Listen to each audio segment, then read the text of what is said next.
El Señor bendecirle en este día, le habla el pastor Guido Santamaría. Esto es, estudiemos su palabra.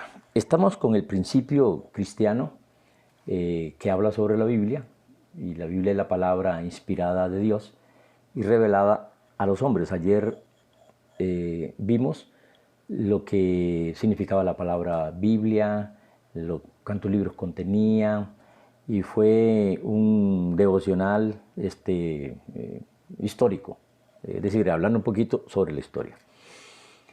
Quiero decirle que me han preguntado que por qué otras Biblias tienen más libros que estos 66 que tiene la Biblia que normalmente usan los cristianos.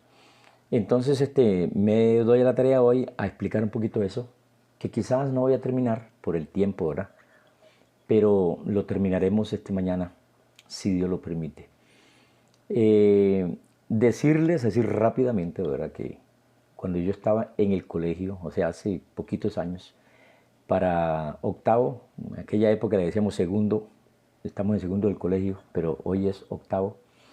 Yo, por alguna razón, tuve un problema con un profesor de estudios sociales y entonces hasta ahí llegaron los estudios sociales para mí. Cuando a mí me tocaba estudios sociales era fatal, fatal. Pero ya después de viejo, wow, la historia es de lo más linda y esto que voy a contarles ahora, que les voy a decir, es meramente historia. Así de que vamos a empezar. En tiempos de Jesús, aún en Jerusalén, los judíos solo aceptaban el Antiguo Testamento. Bueno, no estaba todavía el Nuevo Testamento, ¿verdad?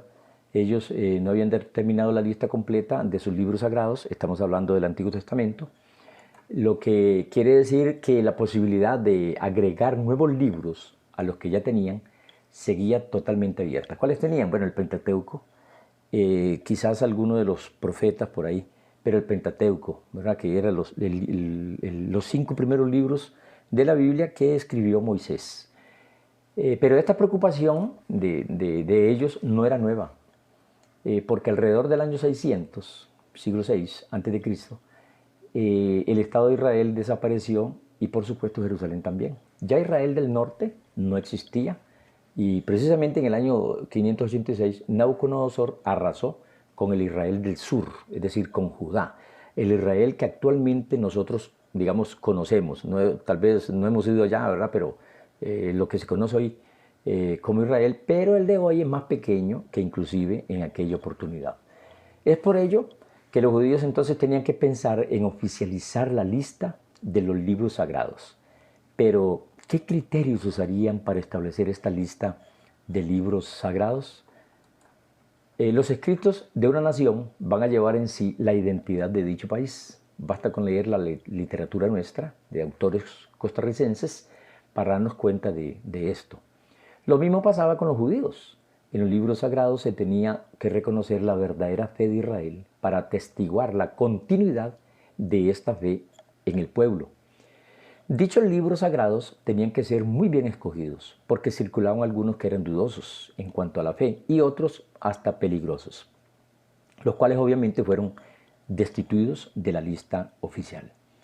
Fue así que ellos admitieron solo libros sagrados, aquellos que originalmente fueron escritos en hebreo o en arameo.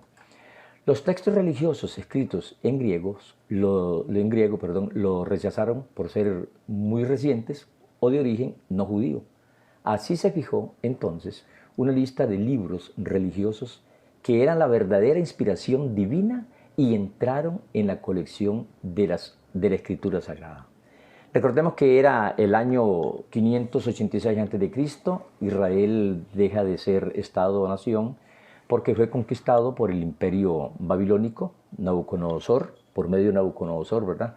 Este imperio fue conquistado, el de Babilonia, por los medos persas, ellos a su vez por el imperio griego, y dicho imperio lo conquistó el imperio romano. Cabe recordar que Jesús nace bajo este imperio, es decir, bajo el imperio romano. Cuando empiezan a hacer el cristianismo, se encontraban dos grandes centros religiosos del judaísmo, el de Jerusalén o Palestina y el de Alejandría, esto es en Egipto. ambos lugares ya contaban con los libros autorizados del Antiguo Testamento. En Jerusalén tenían 39 libros, todos escritos en hebreo y arameo, ¿verdad? Y en Alejandría tenían 46 libros, los 7 restantes escritos en griego.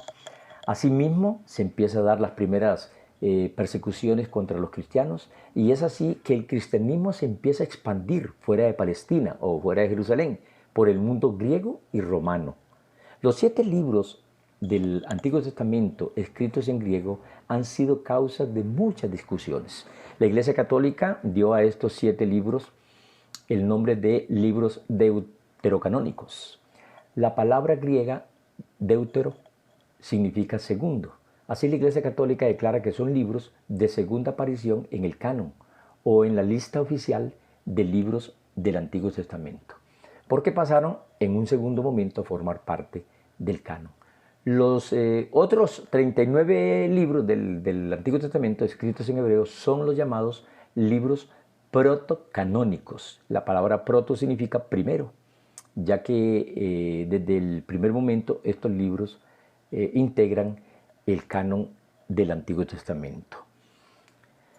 Esto porque la Biblia católica va a tener 73 libros y las demás Biblias van a tener 66 libros. Pero mañana entonces continuamos hablando ya específicamente de estos 39 libros del Antiguo Testamento, de la Biblia que usa el cristianismo, y también la Iglesia Católica que en el Antiguo Testamento ellos tienen 46 libros. Espero que le haya ayudado este devocional de hoy y que Dios te bendiga en este día. Le habló el pastor Guido Santamaría.